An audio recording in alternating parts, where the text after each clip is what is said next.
અહીંયા સાઈડમાં એક વિડીયો અહીંયા તમે જોઈ લો। આ વિડીયો છે લગભગ રાજકોટની અંદરથી આવે છે અને રાજકોટની અંદર ચોટીલા હાઈવે રોડ છે તેના ઉપર આ ઘટના બની છે। સાઈડમાં જોઈ લો કે આખી બસ છે, આ બસ આખી સળગી જાય છે એવું મિત્રો તમે જોઈ લો। અહીંયા પાછળથી આગ લાગે છે બસની અંદર અને આ બસ સળગવા લાગે છે।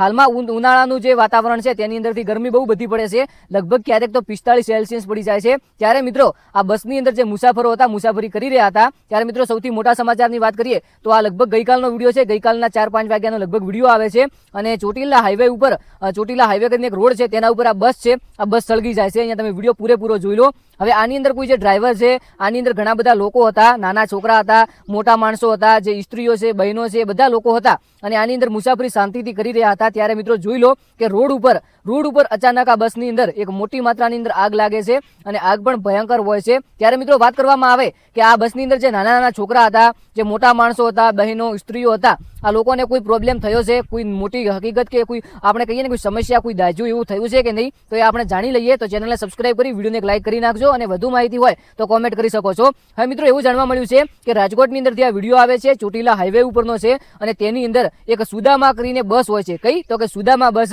એ બસની અંદર મોટી માત્રાની અંદર આગ લાગે છે અને આગ લાગ્યા બાદ એવું જાણવા મળ્યું છે કે આની અંદર જે મુસાફરી લોકો કરી રહ્યા હતા, આ મુસાફરો જે જીયા મિત્રો નાના છોકરા છે, મોટા માણસો છે, આ મુસાફરોને કોઈ પણ જાતની લગભગ તો પ્રોબ્લેમ નહીં થયો હોય એવું લખેલું છે। અહીંયા તમે જોઈ લો કે માંડ બચ્યા, તો લગભગ કોઈ જ મોટો ઘાતક એવું ખરાબ રીતે નથી થયું અને કોઈ લોકોને ઈજા નથી થઈ અને આપણે પણ ઉપરવાળાને એવી જ પ્રાર્થના કરીએ છીએ કે કોઈ સાથે ખરાબ ના થયું હોય, બધા સુરક્ષિત હોય। બાકી તમારું શું કહેવું થાય છે આ સુદામા બસને લઈને કે પછી આ ઘટનાને લઈને, કોમેન્ટ કરી શકો છો। ચેનલને સબસ્ક્રાઇબ કરજો, વિડીયોને એક લાઈક કરજો, વિડીયો બને તેટલો શેર કરજો અને ખાસ કરીને ઉનાળાનું વાતાવરણ હોય, ગરમીનું વાતાવરણ હોય તો ખાસ કરીને ઘરની બહાર જવાનું ટાળો, કારણ કે હાલમાં ગરમી બહુ પડી રહી છે। આ ગરમીના લીધે આપણા શરીરને પણ પ્રોબ્લેમ થઈ શકે છે અને કોઈ આવી સાધનની અંદર, કોઈ વાહનની અંદર આપણે મુસાફરી કરતા હોઈએ તો આપણા પણ જીવને જોખમ છે, તો ખાસ કરીને તેમનું સાવધાન લેવું। બાકી મળીએ એક નવા વિડીયોની અંદર। જય ગોગા મહારાજ, જય દ્વારકાધીશ, જય વડવાળા।